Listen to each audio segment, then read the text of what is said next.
Hi, it's Mike with Mad Blendworks. Welcome back to a new video.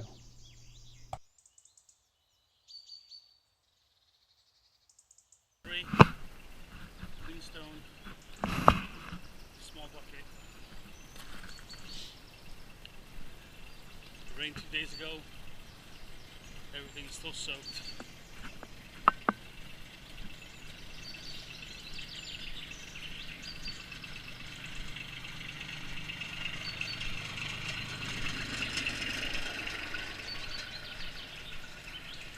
Everything's still soaked.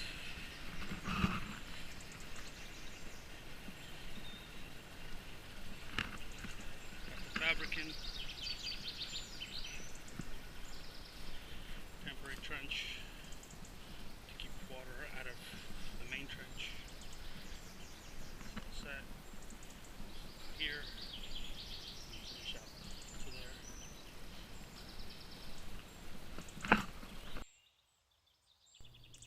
This is the Monday following the previous video.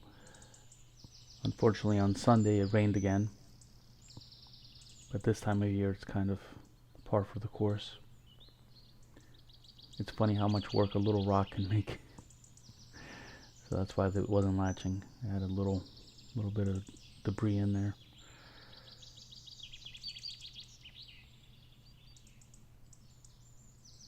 I try and keep the curb as clean as possible. That'll make this stone I'm using as a ramp stay cleaner so I can use it later for something. I probably won't use that in the French drain because it'll be dirty. And it seems that I have plenty of stone. There's no reason to go around using any of the dirty stuff. It's a windy day, so the fabric keeps blowing into the trench for me. That's always fun. And the rest of this is pretty much a lot of going back and forth to get that material into the backyard. So the angle is very difficult here. It's very wet. So even when the machine is stopped, it wants to creep or slide into the trench. And the trick here is just to fill in this French drain all the way up to grade, and then I'll be able to traverse over it to get further down to the other side of the pool, to the other side of the yard. And you'll see that in a little bit. So we have a clean out there. I'm trying to shovel the dirt around it, pack it in manually so that when the machine travels around it, it won't shift the pipe.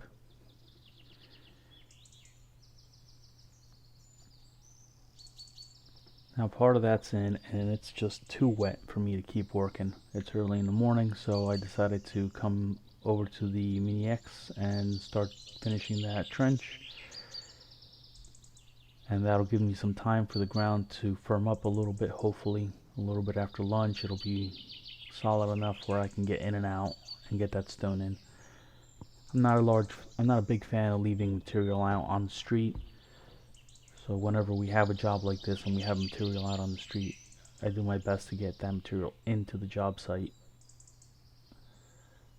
That way we avoid we avoid some trouble with people driving into it or something like that. It's just not worth the effort, not worth the trouble. Just push a little harder and get that material in, and then you won't have to worry about it.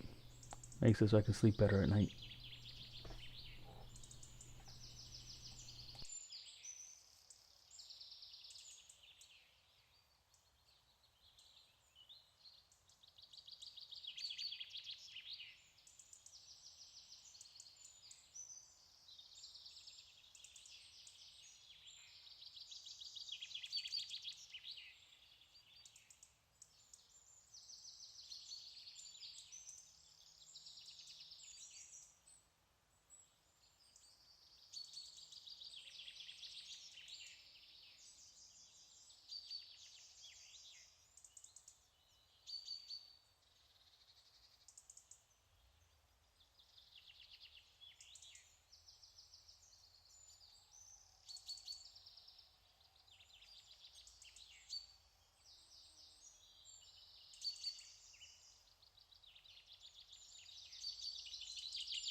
Now this is an existing pipe that was here, but we're gonna put a catch basin at the end of it.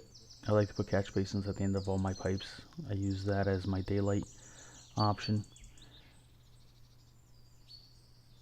It's less likely to clog and easier to clean out. Sorry for the camera work there. It's a little hard getting everything to set up where you want it with the magnetic mount I made. But you know, comes in handy. So yeah, you just put the pipe together, bring out the daylight, cut it to size, put a catch basin at the end. Now these pipes I'm leaving high like this so that they don't fill in with dirt. I'll cut them when the final grade is done. I'll cut them to size, and I'll put a grate like the green one I put on the one that was already existing.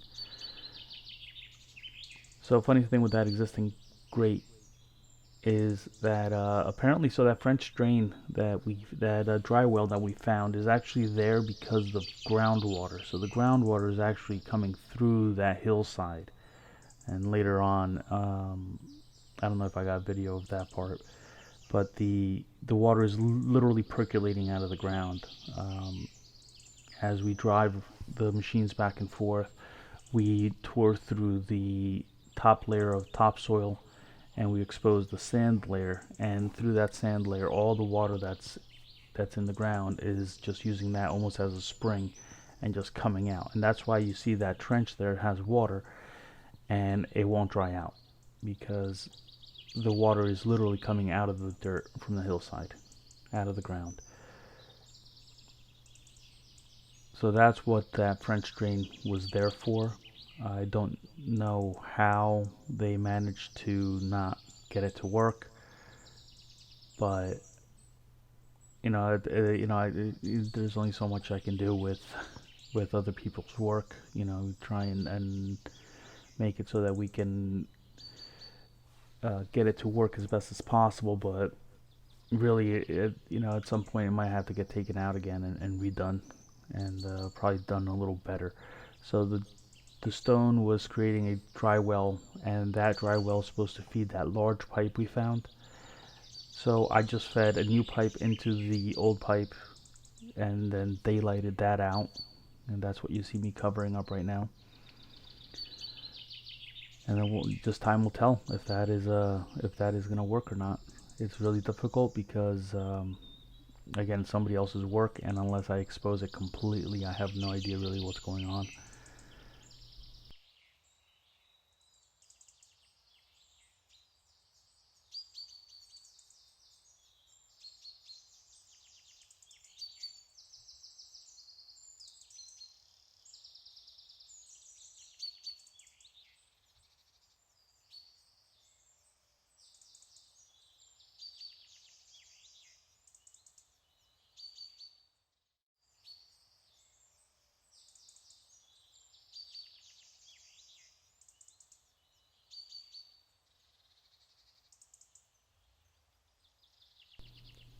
This stretch of the pipe is not perforated.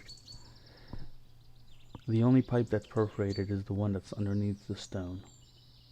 All the other pipes are solid, except for that 6-inch black pipe we found. That one's a perforated pipe as well.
So I finished off this trough to get the water to head out downhill and with any hopes dry up so I can get in here and get the finished grading done. This is at the point where I realized that the water was percolating out of the ground. No matter how long the water ran and ran and ran, it never seemed to get any drier, and that's when I actually started seeing a small trickle coming out of the dirt. So everything's very wet.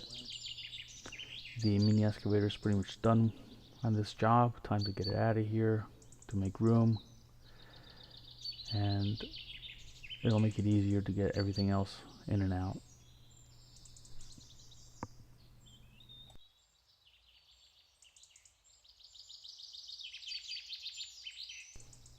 Even though this machine is new to me, I have quite a bit of experience with this particular size machine. Usually when I rent them for the jobs that I do, the E26 is the most common rental machine. So loading it backwards is not really that big a problem.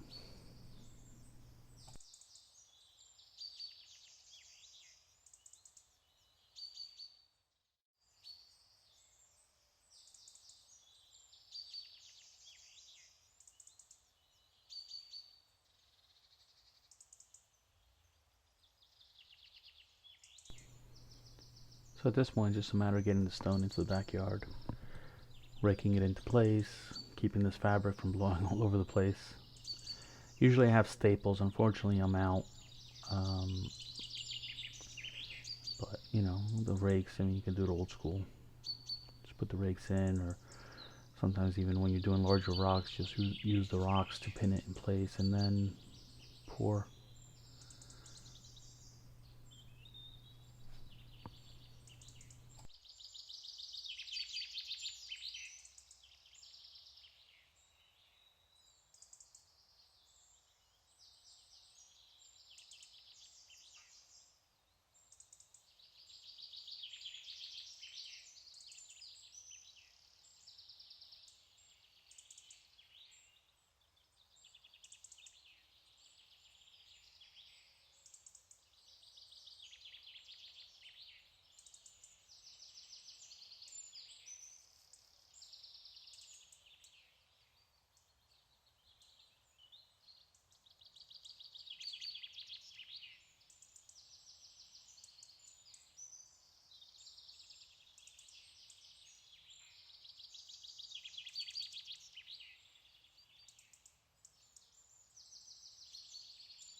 So this is day 4. It's time to start getting some of this stuff out of here. I let it dry for a couple days, but the problem now is that it did dry up quite a bit, but everything's starting to freeze.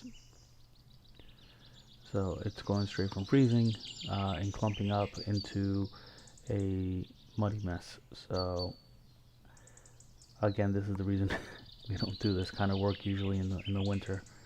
It's very hard to get a finished grade when you're either dealing with mud or with frozen ground. Even if it's slightly frozen, the top layer of soil, let's say like if just an inch or inch and a half freezes over, it doesn't even have to freeze that much, just enough to where it clumps, then essentially it's very hard to rake it out, because even if I do rake it out, we're pulling and pushing clumps of dirt all over the place instead of it breaking up and being left on site. It's like having a ton of gravel in your dirt mixed in. You'll never be able to finish it right. So the temperatures on this day I think went up to 45. So towards the end of the day I was able finally to hand rake it and get it to come out really good for the conditions. I didn't think I was going to be able to get it to finish that well, but we did, and that's awesome. So now we're doing the same thing as before. It's really time to start wrapping up getting everything out of the way. You can't really finish the work with tools everywhere.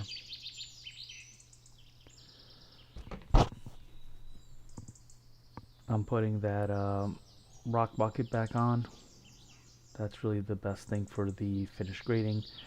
It does an awesome job, and it makes it so all I have to do is essentially run the landscape rake through it and fill in the ruts from the not the ruts but the track marks from the machine, fill in the corners around the concrete, and we're done.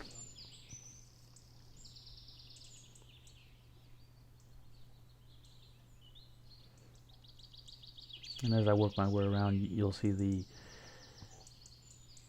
soil change color, and that's it becoming more uniform as it levels out.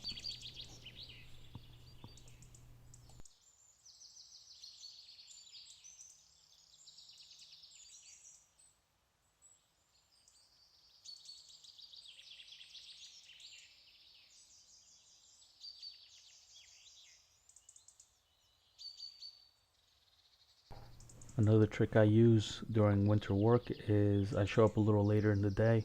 So for example, I love showing up to work at 7:30, 8 o'clock, and as soon as we can get it going.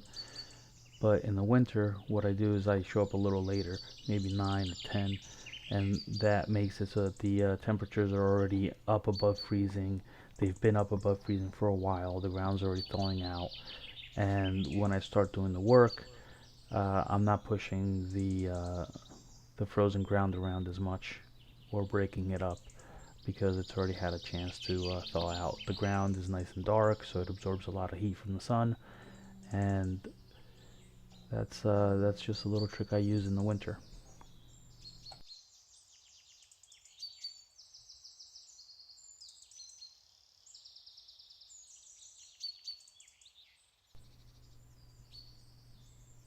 In most jobs, I don't recommend hay.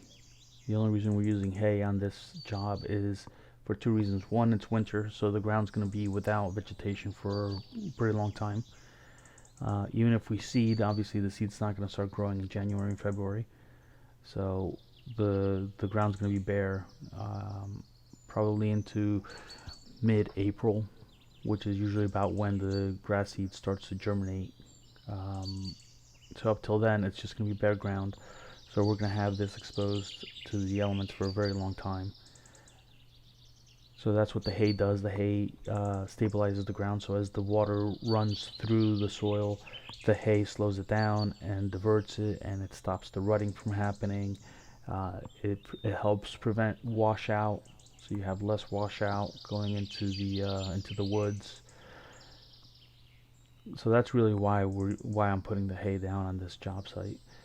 If this had been a spring job or a summer job in which we could get grass to grow in 2 weeks, I would not use the hay. A lot of people think that the hay is beneficial, but when you think about it, if you have a finished lawn, all you're doing is introducing weed seeds with the hay, because it's not like hay is a highly refined product. It's a field.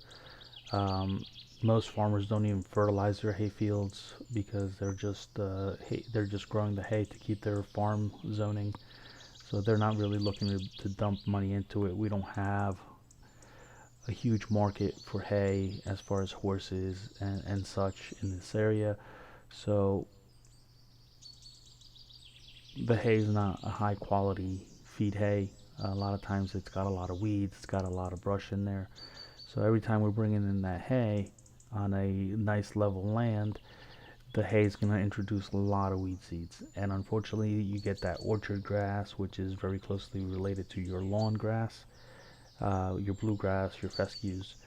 And the weed killer that is used by the chemical companies will not kill those weeds, so you end up having a lot of difficult weeds to kill in your lawn for the sake of having hay. So that's why I don't use hay unless I have to. In a job like this, you have to. If I don't use hay, half this soil is going to wash away by the time we get to the point where grass is going to grow. Time to move the machine and clean off the tracks. Jeez, these things are so caked. They've been caked for 4 days. They've been caked down there. There's no sense in cleaning them because as soon as I go back into the job site, I'm caked up again.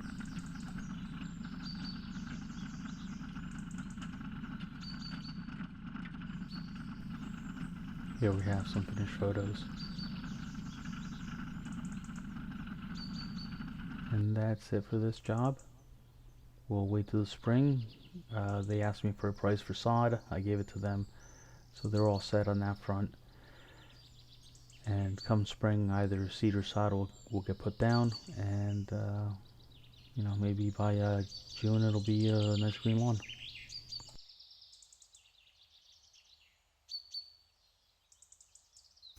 Once again, this is Mike from Mab Landworks. Thank you for watching.